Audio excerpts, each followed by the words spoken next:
Sedikit sensitif bahasanya, tapi saya akan jelaskan dan saya berharap ini diikuti dulu sampai selesai, baru ada pertanyaan ya. Tentang masalah menentang keras poligami dan menganggap laki-laki yang melakukan poligami sebagai orang yang mengkhianati istrinya dan sebagai orang yang melakukan kejahatan yang buruk terhadap haknya. Padahal Allah Azza wa Jalla, Allah yang Maha Suci dan Maha Tinggi berfirman dalam surah An-Nisa ayat 3. A'udzu billahi minasyaitonir rajim. Fankihu ma taba lakum minan nisa'i mathna wa thulatha wa ruba'. Al-ayah. Artinya, nikahilah atau kawinilah wanita-wanita yang kamu senangi 2, 3 ataupun 4. Syekh bin Baz sampai mengatakan dari ayat ini berarti asal pernikahan poligami. Bagi yang takut adil baru monogami. Kan gitu. Ini asal firman Allah SWT. Kata beliau, kata penulis, ini perkara yang berbahaya sekali. Karena bisa jadi wanita yang menolak hal itu dan menentangnya terjerumus ke dalam perbuatan membenci apa yang diturunkan Allah Subhanahu wa taala. Jadi kita nggak usah lihat suaminya, tapi lihat hukum Allahnya di sini maksudnya.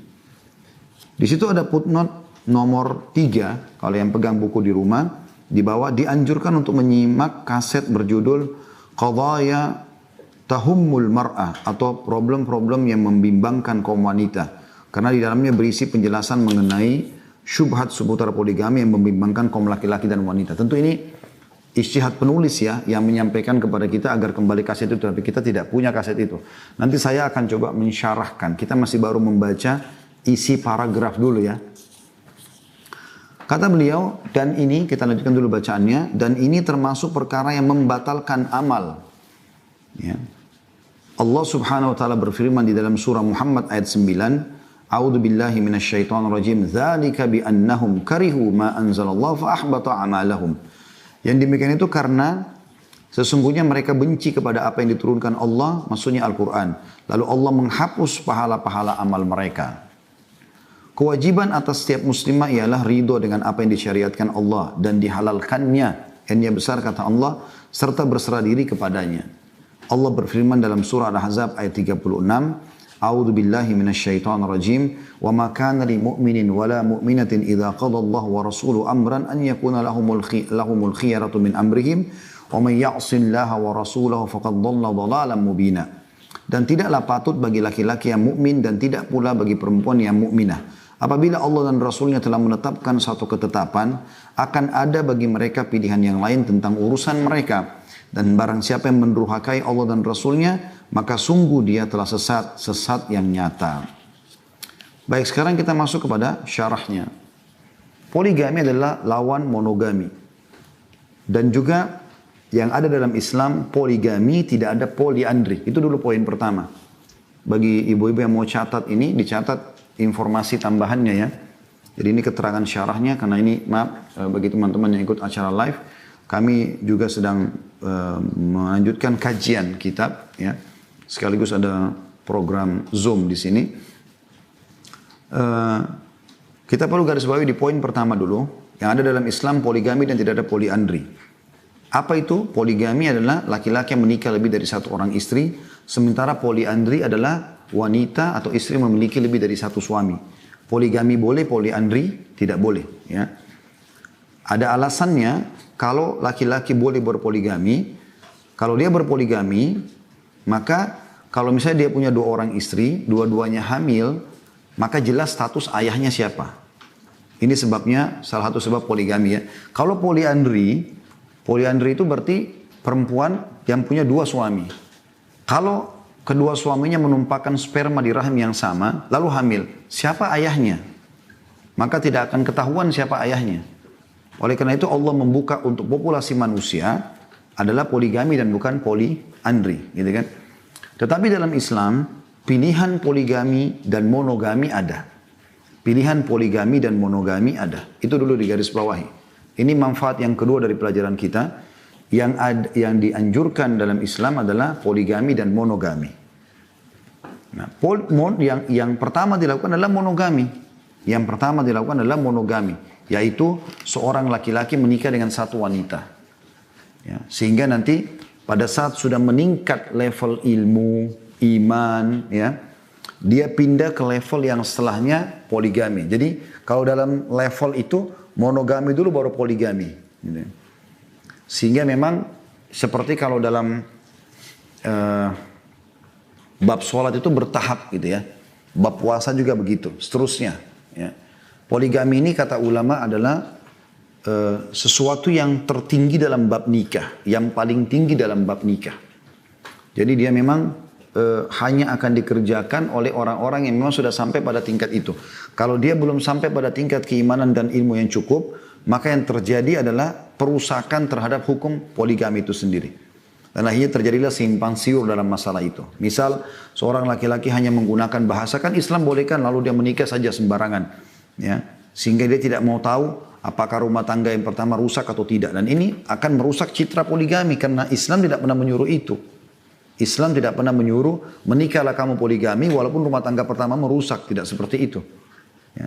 Islam tidak seperti itu. Tapi Islam datang dengan mengatur, ya, tentu dengan tatanan-tatanan yang baik. Nanti akan saya jelaskan insya Allah ya, rincian tentang masalah poligami itu sendiri. Tapi ini dulu poin kedua, tentang masalah Islam memerintahkan monogami dan poligami.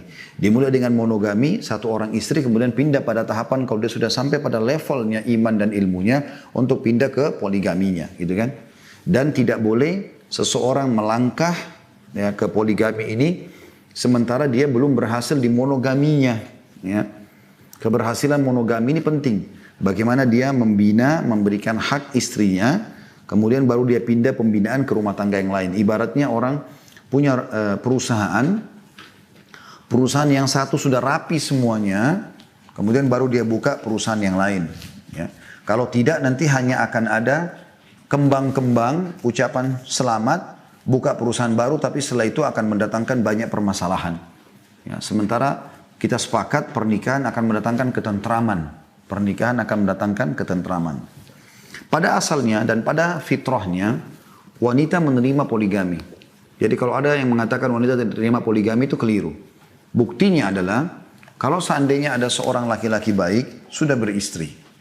Kemudian Anda di posisi sebagai seorang wanita, belum menikah, atau Anda posisi janda.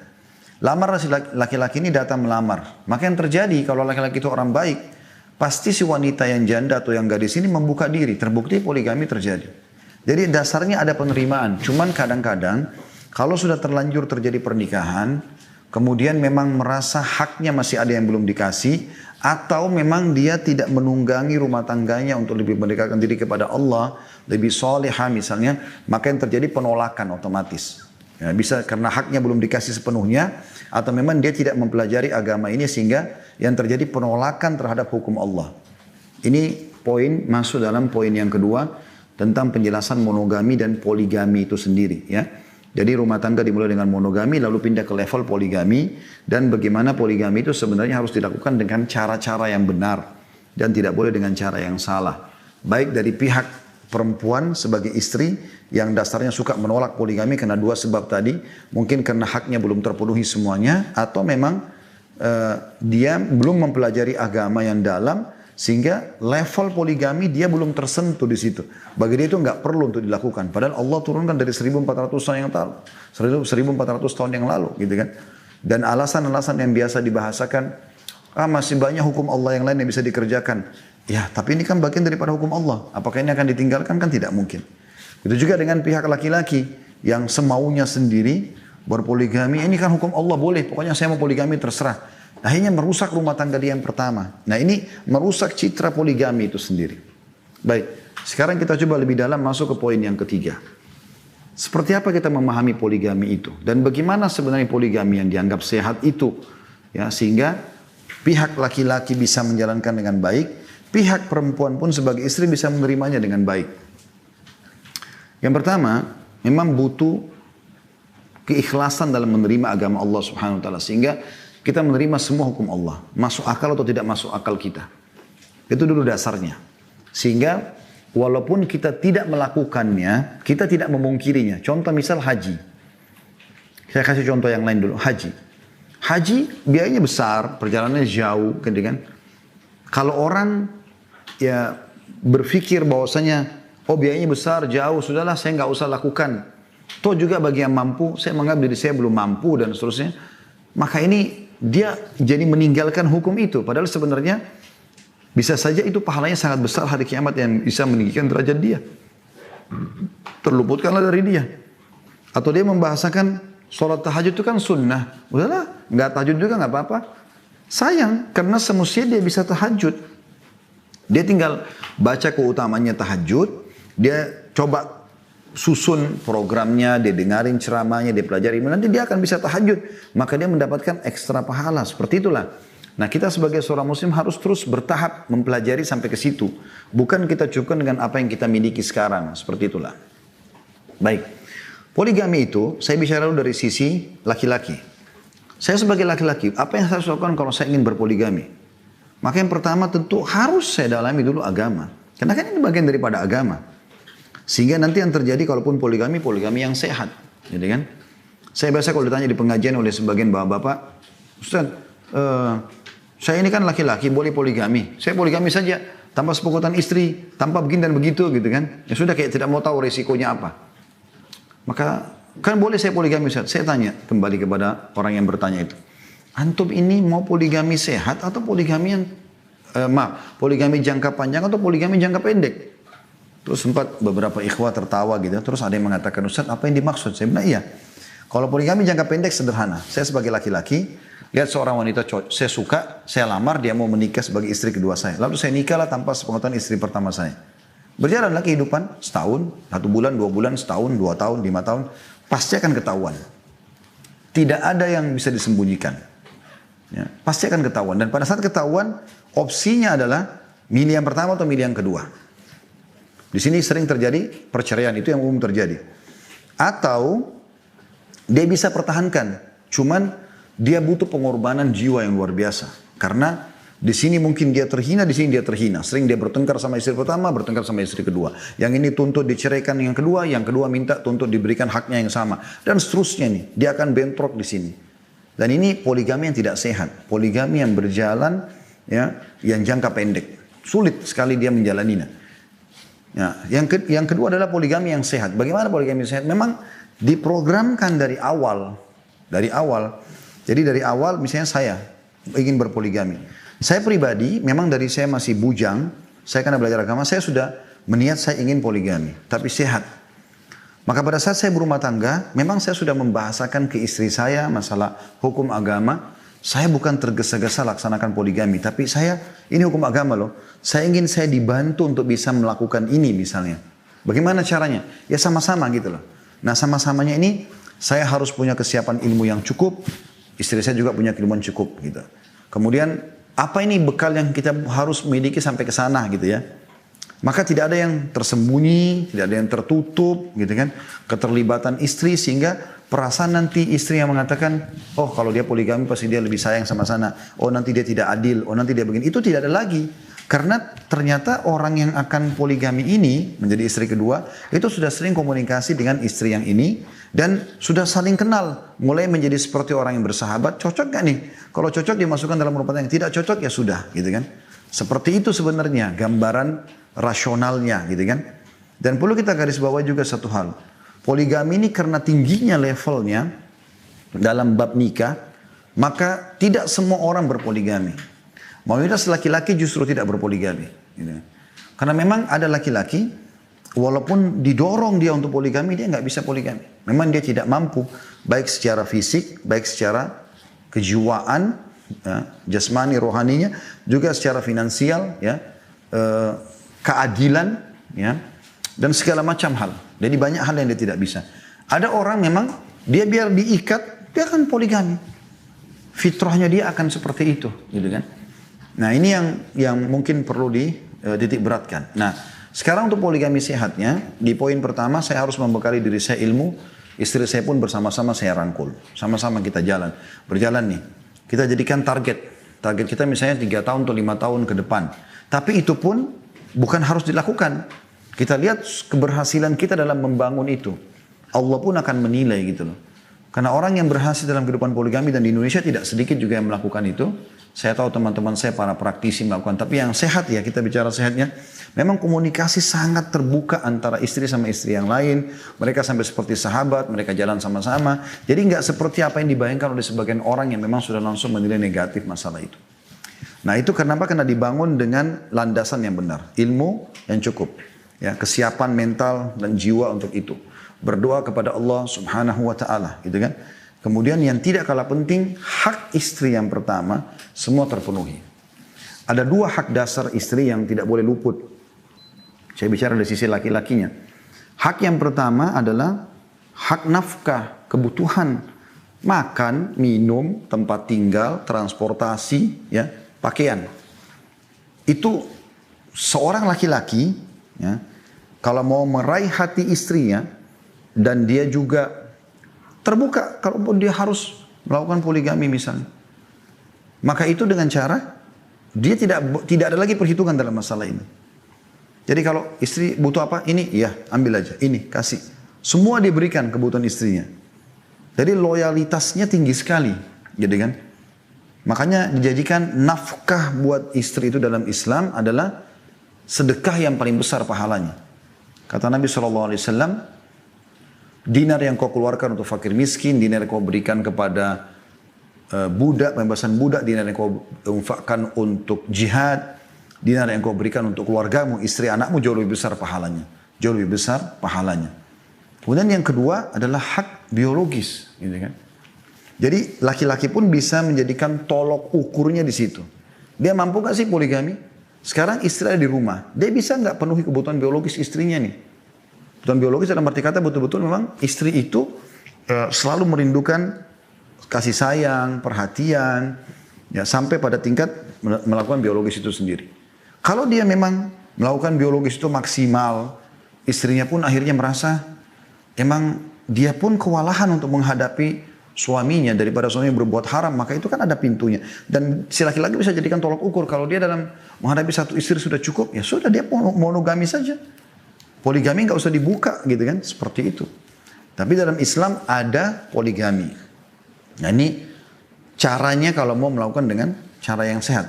Nah dari sisi laki-lakinya, dari sisi perempuannya, memang dia juga memahami ini adalah hukum Allah sebagaimana tadi dibahas oleh penulis ini. Jadi penulis ini langsung masuk ke poin ini ya. Bagaimana si perempuan menerima poligami itu sebagai hukum Allah. Jadi walaupun ibu suaminya tidak melakukannya, tapi ibu dalam hati tidak ada perasaan, saya nggak mau poligami ini nggak benar nih, misal. Menolaknya karena bisa sampai pada tingkat kekufuran. Jadi walaupun ibu belum melakukannya atau tidak melakukan dengan suami, tetap saja ibu tidak membencinya. Karena kasus membenci hukum ini berbahaya. Ini yang dibahas oleh penulis tadi. Apa yang kita bacakan tadi semua, hampir semuanya terfokus ke poin ini.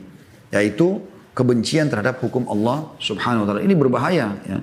Karena bisa sampai pada tingkat kekufuran. Tentu kita tahu kisah para ummahatil mu'minin. Siapa yang lebih mulia daripada Aisyah? Ibu-ibu sekalian. Siapa yang lebih mulia daripada Hafsah? Ya, daripada Ummu Salamah. Daripada Zainab binti Jahash. Ya, daripada Sofiyah. Ya, Maimunah. Juwairiyah, istri-istri Nabi SAW ummahatul mukminin yang mulia, gitu kan? Maria dan seterusnya, Khadijah, semua adalah wanita-wanita yang mulia, gitu kan? Dan mereka itu tidak ada yang menolak poligami, walaupun ada yang mengatakan kan Khadijah tidak terjadi poligami kecuali ya setelah meninggalnya. Iya karena syariat pada saat itu belum turun. Kalau syariat turun, Khadijah akan menjadi orang yang pertama menerimanya. Jadi ini bukan hujjah untuk mengatakan, oh Khadijah aja walaupun janda nggak sempat dipoligami. Bukan begitu. Dan memang Allah subhanahu wa ta'ala menurunkan mayoritas syariat itu di fase Madinah. Di fase Mekah itu, ya sampai, perintah untuk jihad, perintah untuk zakat, ya, perintah untuk puasa Ramadan. Itu semua terjadi di fase Madinah. Di fase Mekah belum ada itu. Di fase Mekah belum ada. Jadi memang belum ada, termasuk masalah poligami belum ada fase perintah di masanya Khadijah. Walaupun setelah itu diturunkan perintah, dan perintah poligami turun di Mekah sebenarnya. Cuma setelah meninggalnya Khadijah. Terbukti Nabi SAW menikah langsung dengan Sauda binti Zam'ah radhiyallahu anha. Ini setelah meninggalnya Khadijah, seorang janda. Kemudian beberapa waktu setelah itu langsung menikah dengan Aisyah yang gadis. Dan langsung terjadi poligami pada saat itu. Seperti itulah.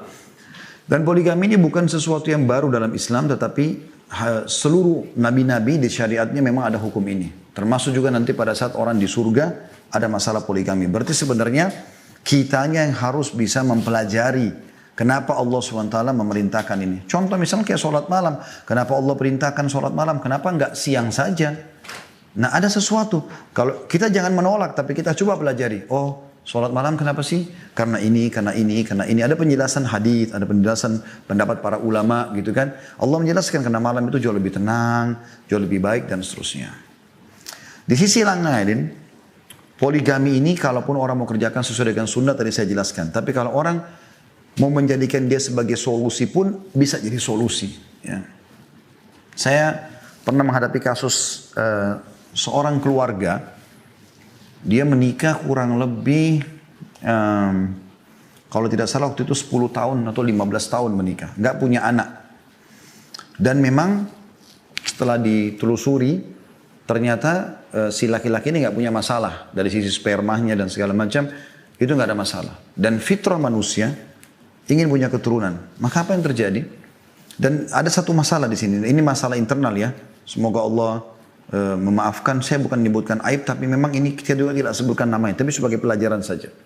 Jadi sampai si laki-laki ini sering datang kepada ibunya, dan kami keluarga tahu itu, dia punya masalah, istrinya punya masalah di rahimnya, setiap kali hubungan biologis pasti dia meriang, pasti terjadi meriang, dan dia kesakitan, sempat beberapa setengah jam, 1 jam dia harus menenangkan diri, baru kemudian dia bisa sehat kembali.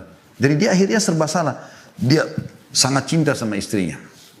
Tapi istrinya mandul, nggak bisa punya anak, plus nggak bisa biologis. Dia serba salah, apa yang dia harus lakukan? Dia sering bahasakan ke ibunya, ibunya selalu suruh dia sabar. Nah di sini, pada saat dipertemukan dengan kasus ini ke saya coba membahasakan begini.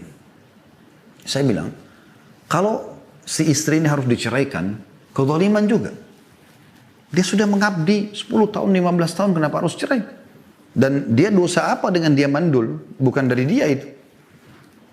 Dan tidak mungkin diceraikan. Tapi yang paling dekat adalah poligami menjadi solusinya. Dicarilah seorang wanita yang syaratnya adalah dia bisa menjaga perasaannya istri pertama, dia bisa berbaur, dan seterusnya. Yang nanti diharapkan bisa memberikan keturunan untuk mereka berdua. Dan ini terjadi pada Nabi Ibrahim AS. Jadi waktu Nabi Ibrahim AS menikah sama Sarah, Sarah wanita yang sangat cantik. Sampai masyhur kisahnya, dia sampai mau diperkosa oleh Raja Zalim Mesir karena kecantikannya yang luar biasa gitu kan. Tapi Allah selamatkan. Yang jelas teman-teman sekalian pada saat itu menikah sampai umur Ibrahim AS sudah 65 tahun, tidak punya anak. Sarah memang mandul. Gitu. Nah Sarah kebetulan waktu diajak mau diperkosa oleh Raja Mesir, dia berdoa. Kan waktu Nabi Ibrahim AS dan Sarah mau masuk ke Mesir, terjadilah sebuah kisah di situ. Raja Mesir zalim, suka mengambil istri orang. Bagi dia, kalau wanita dinikahi oleh seorang laki-laki, berarti perempuan ini punya kelebihan. Gitu loh. Maka dia kirim tentaranya keliling, setiap lihat wanita cantik, ambil. Gitu. Terutama kalau sudah status istri. Bagi dia, pasti punya kelebihan wanita itu. Terbukti dinikahi, seperti itulah. Tapi tentu dia hanya pilih juga yang cantik saja. Sarah, waktu itu mau masuk sama Ibrahim alaihissalam ke dalam Mesir. Kemudian Ibrahim bilang, hai Sarah, nanti di Mesir ini ada Raja Zalim. Kalau kita ditahan sama prajuritnya, kalau saya ditanya, saya akan bilang kau saudariku. Kalau kau ditanya, kau bilang aku adalah saudaramu. Maksudnya dalam seiman. Karena dia ini zalim. Walaupun kita suami istri, nggak usah bilang suami istri kita. Bukan berbohong, maksudnya saudara seiman. Karena ini kezaliman. Maka pada saat itu pun masuk, ternyata tentara prajurit-prajurit Raja Zalim ini lihat Sarah, dia lihat begitu cantiknya, walaupun dia itu ditanya, kamu siapa? Ya, ditanya kepada Ibrahim, Ibrahim mengatakan, saya saudaranya, ini saudari saya. Maksudnya si iman. Sarah juga ditanya, dia bilang saudara saya. Tapi mereka tetap saja karena lihat kecantikan Sarah, dirampas dengan cara paksa, dibawa ke Raja Zalim. Raja Zalim begitu lihat, yang hampir tiap hari dia berzina dengan sekian banyak wanita. Raja Zalim. Tapi begitu lihat Sarah, dia kagum sekali, karena cantiknya luar biasa gitu. Dia langsung mau menjamahnya. Pada saat dia menjamah, Sarah berdoa kepada Allah SWT agar dihukum raja tersebut. Tiba-tiba stroke tangannya. Nah waktu stroke tangannya, dia mengatakan, apa yang kau lakukan dengan saya? Karena sudah di dalam ruangan. Dia sudah mau memperkosa Sarah ini. Bukan di depan orang gitu. Maka Sarah mengatakan, saya mohon kepada Tuhanku agar diselamatkan dari keburukanmu. Lalu dia bilang, raja ini bilang, kalau begitu mohonlah pada Tuhanmu supaya saya dilepaskan. Saya tidak akan ganggu kamu. Sarah berdoa. Di depan dia, ya Allah, lepaskan orang ini. Dilepaskan oleh Allah Subhanahu Wa Taala. Ternyata dia tidak yakin orang ini, raja ini. Dia pikir masa sih orang tadi tiba-tiba stroke, tiba-tiba sembuh, kayak nggak masuk akal dia gitu. Dia coba mau menjamah yang kedua kali. Sarah berdoa lagi, stroke dua-dua tangannya. Terjadi lagi kasus yang sama. Dia tanya kenapa, Sarah bilang minta sama Tuhan dan seterusnya. Sampai dia bilang, mohonlah kepada Tuhanmu agar saya dilepaskan. Saya tidak ganggu kamu. Waktu Sarah berdoa sembuh lagi. Dia nggak percaya, dia mau jama yang ketiga kali. Maka Sarah berdoa yang ketiga kali lalu stroke seluruh badannya kecuali wajahnya. Maka dia mengatakan, percaya, yakinlah kali ini saya tidak akan ganggu kamu lagi. Semua saya panggil penasihat saya dan dayang-dayang saya untuk menjadi saksi. Saya akan lepaskan kamu. Mohon kepada Tuhanmu. Sarah berdoa, lalu kemudian disembuhkan. Lalu raja ini tiba-tiba lari dari kamarnya lalu mengatakan kepada para pengawal-pengawalnya, bawa keluar wanita ini. Yang kalian bawa adalah jin bukan manusia. Nah, karena raja ini ketakutan jangan sampai Sarah nanti berdoa lagi, ya kemudian terjadilah stroke dan Sarah sudah tidak ada, gimana caranya dia minta tolong disembuhkan, maka dia menghadiahkan wanita terbaik di Mesir waktu itu namanya Hajar, yang kita tahu ibunda kita Hajar, istri Ibrahim yang kedua gitu kan. Dikasihlah Hajar ini kepada Sarah, jadi sebagai semacam yang akan berkhidmah kepada Sarah. Zaman dulu orang ada juga yang membahasakan dengan budak gitu kan. Yang jelas teman-teman sekalian, mengabdilah. Dan pada saat itu kalau tidak salah dalam beberapa di literatur sejarah disebutkan, Hajar ini setengah umurnya Sarah. Ya. Sampai pergi ke Palestina, mengabdilah dia terus berjalan sama rumah tangga bersama Ibrahim. Hajar tinggal bersama mereka. Sampai umur Ibrahim 65 tahun, Sarah kurang lebih sudah 60 tahun, nggak bisa punya anak. Ibrahim selalu mohon, ya Allah. Sampai mau lanjutin risalah ini. Saya butuh anak gitu loh. Gimana ya Allah, berikanlah, berikanlah. Dan saking seringnya berdoa, Allah gerakkan hatinya Sarah. Sarah merasa, kenapa saya nggak buat suami saya nikah saja sama Hajar. Maka dia pun membebaskan Hajar, kemudian memberikan kepada Ibrahim dan Ibrahim menikahi. Dan itu dengan keridhaan Sarah akhirnya punya anak Ismail sebagaimana kita tahu. Dan kemudian Sarah pun dengan keimanannya memohon kepada Allah agar juga kalau bisa diberikan hamil, maka Allah pun berikan dia hamil dan melahirkan Ishak setelah lahirnya Ismail. Jadi dari dua istri dapat satu-satu anak. Ini contoh poligami menjadi sebuah solusi di satu sisi gitu kan. Jadi kebanyakan orang karena tidak menjalankan yang sehat ini sayang sekali. Sebagian wanita bahkan banyak menjalankan poligami tidak sehat. Dia bersedia menjadi istri kedua atau bahasanya istri simpanan yang penting dapat duit. Padahal sebenarnya haknya tidak diberikan. Ya. Kedua hak wanita bisa hilang ini. Salah satunya mungkin nafkah dedikasi, tapi yang kedua adalah biologis. Ini yang hilang. Hak biologis atau hak mabit biasanya dibahasakan dalam masalah poligami ya. Bagaimana pada saat dia menginap di istrinya, maka dia memberikan hak biologisnya kan gitu. Ini yang hilang. Maka laki-laki dan perempuan yang menjalankan poligami dengan tidak sehat, maka akhirnya rumah tangga mereka juga tidak sehat ya. Saya jadi istri simpanan atau istri kedua dan dia mau itu disimpanlah di apartemen, disimpanlah di sana, dan tidak jelas didatangi kapan. Saya sering kali menemukan kasus seperti ini di pengajian. Ustaz, saya istri kedua, tapi suami saya nggak pernah datangin saya. Lebaran pun nggak pernah sama saya. Tapi saya ridho Ustaz, cuma kadang-kadang hati saya sakit. Nah ini kenapa? Karena poligaminya nggak sehat dari awal. Kalau ada laki-laki yang mau poligami sama Anda janda atau penanda gadis, bahasakan.